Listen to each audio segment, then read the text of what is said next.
Bismillahirrahmanirrahim. Apakah tabarruj itu? Apakah termasuk tabarruj jika kita memakai baju bermotif dan berwarna-warni serta memakai bros? Ya. Tabarruj itu sebenarnya istilah dari sesuatu yang ditampakkan secara sengaja dengan maksud dan tujuan untuk menarik perhatian. Itu distilahkan tabarruj. Jadi misal dalam Islam itu kita dilarang memakai baju syuhrah. Pernah saya jelasin.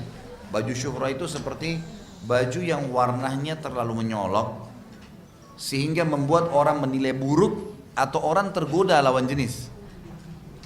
Warna yang terlalu memang menyolok sekali. Akhirnya pastilah lawan jenis kalau lihat menarik perhatian dia. Atau orang menilai buruk. Kok gitu ya?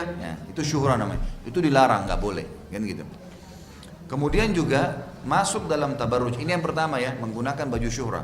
Masuk dalam tabarruj adalah kalau seseorang itu menggunakan baju yang membentuk tubuh walaupun berpakaian. Seperti sabda Nabi SAW, ada dua golongan ahli neraka yang belum saya lihat gitu ya. Yang pertama adalah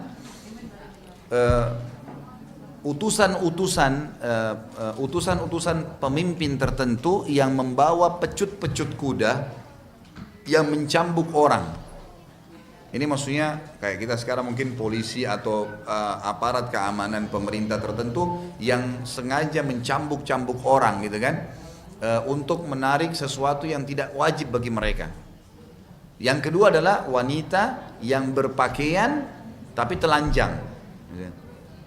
Yang berlenggak-lenggok gitu kan, kata Nabi SAW, sampai kepala mereka seperti punuk unta. Mereka tidak akan mencium bau surga dan masuk ke dalamnya gitu. Jadi ada penyampaian tentang masalah itu ya. Yang dimaksudnya adalah pakai baju tapi ketat sehingga membentuk dada, membentuk segala. Orang membentuk ini dalam bahasa orang lihat langsung tertarik lawan jenis gitu.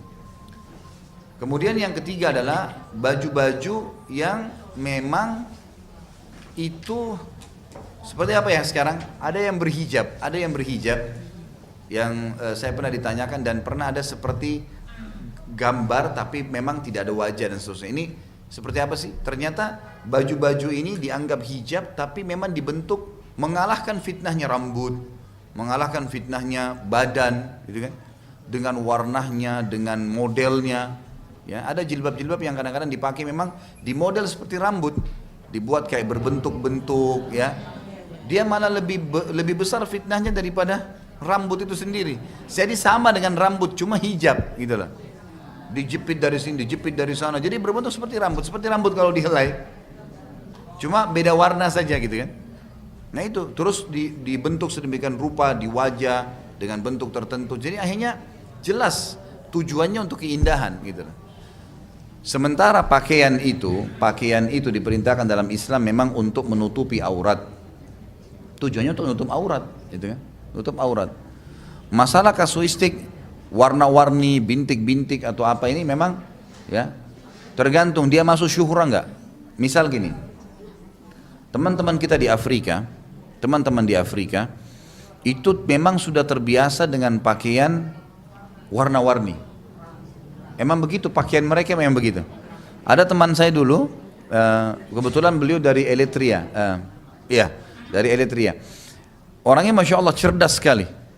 Namanya Fathul Bari, teman dekat saya. Beliau ini saking cerdasnya kalau ngomong itu Masya Allah, mungkin bahasa Arabnya bisa ada orang Saudi bahkan tidak sebagus itu gitu. Sekamar dengan saya kebetulan, kami dulu di kampus itu satu kamar dicampur beberapa negara gitu. Indonesia, dari Afrika, dari Amerika, supaya ini terpaksa harus pakai bahasa Arab gitu kan. Harus gitu, jadi dalam satu negara nggak ditaruh satu kamar gitu. Nah orang ini kebetulan satu kamar dengan saya. Dia orangnya suka supel, jadi orang semua suka berteman sama dia. Dia suka tertawa, senyum. Dia selalu programin 3 hari dia pakai baju thawb, baju kayak orang Saudi. 3 hari dia pakai baju Afrika.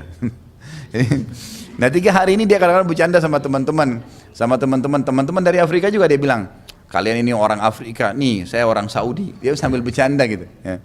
Terus kemudian setelah 3 hari kemudian teman-teman Afrikanya ganggu dia, Kamu kan kemarin Saudi. Dia bilang hari ini saya Afrika. Jadi bajunya dia tuh kuning hitam. Terus nyala. Emang pakaian negara. Bagi mereka di negaranya itu bukan aib. Sama kalau kita Indonesia batik ya. Itu batik kalau orang Saudi atau orang Timur Tengah aneh tuh. Laki-laki pakai ada kembang-kembang gitu kan. Kesannya begitu ya. Itu aneh bagi mereka, kok ada baju begini nih gitu. Baju koko. Saya waktu pertama pakai baju koko dulu pas balik dari Saudi, kemudian beli baju koko Indonesia kan mulai ada banyak bordir-bordir gitu. Saya pakai ceramah biasa, kita Indonesia kan biasa, baju koko ada bordirnya itu biasa. Begitu saya umroh, saya pernah pakai. Biasanya kan saya pakai thawb kalau di sana ya. Saya pernah pakai. Teman-teman saya ini ketemu saya nih. Ya Khalid, baju apa yang pakai ini? Baju apa kamu pakai ini gitu? Kok aneh gitu ada kembang-kembang. Saya bilang ini bukan kembang, ini bordir. Bilang ini aib. Aib bagi mereka itu. Dianggap aneh. Jadi ada memang begitu ya. Nah tergantung kondisi, situasi. Karena kalau kita misalnya di Indonesia batik itu baju terhormat, kan itu. Orang kalau batik itu kan berwibawa gitu ya, acara-acara resmi. Nah itu kalau di Indonesia itu dianggap positif, berarti dia bukan baju syuhrah. Tapi kalau kita pakai di satu negara kita dianggap nggak bagus, dinilai negatif, gitu. Itu berarti jangan dipakai.